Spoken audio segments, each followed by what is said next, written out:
آزادی اظہار رائے کیا ہے؟ مجھے، آپ کو اور کسی کو بھی اپنی رائے کے اظہار کرنے کا پورا حق ہے۔ آپ نے یہ ٹرم آزادی اظہار رائے سن رکھی ہوگی اور اس میں کوئی مذائقہ بھی نہیں۔ اور جس طرح کسی انسان کو سانس لینے سے روکا نہیں جا سکتا، اسی طرح کسی انسان کو اپنی رائے کے اظہار سے بھی روکنا نہیں چاہیے۔ یہاں تک تو بات اصولی طور پہ بالکل ٹھیک ہے، مگر میری دانش میں آزادی اظہار رائے کے بھی کچھ قواعد و ضوابط ہونے چاہیے، کیونکہ یہ ایک اخلاقی مسئلہ ہے اور در حقیقت ہم ایک اخلاقی شخصیت ہیں۔ اخلاقی دائرے میں ہی ہمارا ٹیسٹ ہو رہا ہے اور اسی حوالے سے ہماری جواب دہی ہونی ہے۔ Social media, WhatsApp, Facebook اٹھا کے دیکھ لیں، ایسے ایسے الفاظ، تحریریں اور جملے دیکھنے کو ملتے ہیں کہ سر شرم سے جھک جاتا ہے اور کلیجہ بعض اوقات منہ کو آتا ہے۔ ذہن ناتواں اسی شش و پنج میں مبتلا رہتا ہے کہ اس پست اور غیر اخلاقی تحریر پر کچھ تبصرہ کیا جائے بھی یا رد عمل دیا جائے بھی یا نہیں۔ مصنف اتنا حوصلہ رکھتے ہیں کہ تنقید برداشت کر سکیں، کیونکہ صبر و تحمل کا جو معیار ہمارے معاشرے میں ہے اس سے ہم سب واقف ہیں۔ پھر ذہن اتنے منفی ہو چکے ہیں کہ آپ کوئی مثبت بات بھی کریں تو وہ اس کو منفی انداز میں لیں گے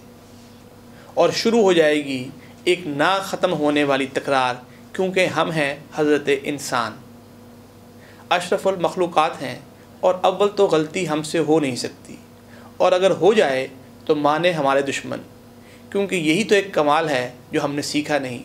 باقی تو ہم تمام تر کمالات سے سرشار ہیں۔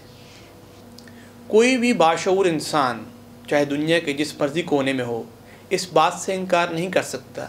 کہ وہ اپنے اندر ضمیر جیسی ایک نگران عدالت، قیامت صغریٰ، علام یا بیپر، آپ اس کو جس طرح مرضی تعبیر کر لیں، ٹرم کر لیں، اس کو اپنے اندر محسوس کرتا ہے۔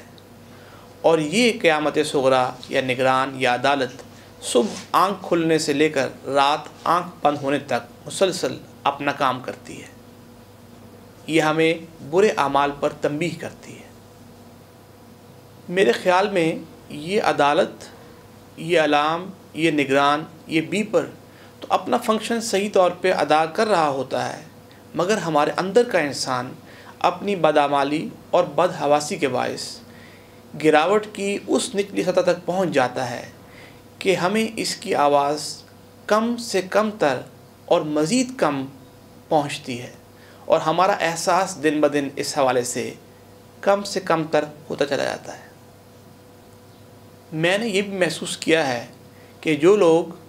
آزادی اظہار رائے کی پاداش میں غیر اخلاقی اور نازیبا تحریریں، جملے اور الفاظ لکھتے یا کہتے ہیں، وہ اپنے اندر یہ دلیل پیوستہ کیے ہوتے ہیں کہ ہمیں آزادی اظہار رائے یہ حق دیتا ہے کہ جو ہمارے جی میں آئے لکھیں اور جو من میں آئے کہیں۔ میری درخواست تو بس اتنی ہے کہ جو بھی قواعد و ضوابط ہم پر معاشرتی لحاظ سے لاگو ہیں بس ان کا خیال کیجیے، باقی اپنی بات مدلل انداز میں کہیں،